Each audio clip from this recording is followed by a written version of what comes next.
જય દ્વારકાધીશ મિત્રો, શું કે મજામાં ને? અરે મને તો મજા નથી, શરદી થઈ ગઈ, રૂમાલ લઈને શાબાશ બેટા, બહુત બઢિયા.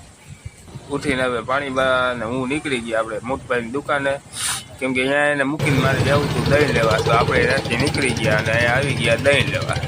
તમને દહીં લઈને ઘરે આવીને આપણે જમવા બેસી ગયા. આજ તો દાળ ભાત સરસ મજાનું છે, શાક ને પછી ખાઈ પીને આપણે નીકળી ગયા આપણા મિત્રની દુકાને મસાલો ખાવા. જોઈ લો ખોડિયાર પાનમાં મસાલો ખાઈને અહીંયા આવી તો સબસ્ક્રાઈબર મળી ગયા. ત્યાં તો મારો આવ્યો કોઈનો છોકરો, ત્યાં તો બપોર વચ્ચે બેઠા ને પછી ઘરે આવીને જોયું ત્યાં તો એ પાણી છાંટતા હતા, કેમ કે રિપેર કરવામાં જરીક વાર પાણી છાંટું. પછી મને પાછી લાગી ગઈ ભૂખ, ત્યાં તો મેગી બનાવવા માંડ્યો ને મેગી ખાવા માંડ્યો. ઓહો મસ્તીની મેગી છે મિત્રો, ગરમ ગરમ હોય ને તો મજા આવે શરદીમાં. તો પછી મેગી ખાઈ નાખી. ત્યાં તો આવી ગયા કેશુ અંકલને જરીક ખાઈને આપણે નીકળી ગયા પાછા ઘરે ને. બા વિડીયો થાય. બાય બાય, જય દ્વારકાધીશ.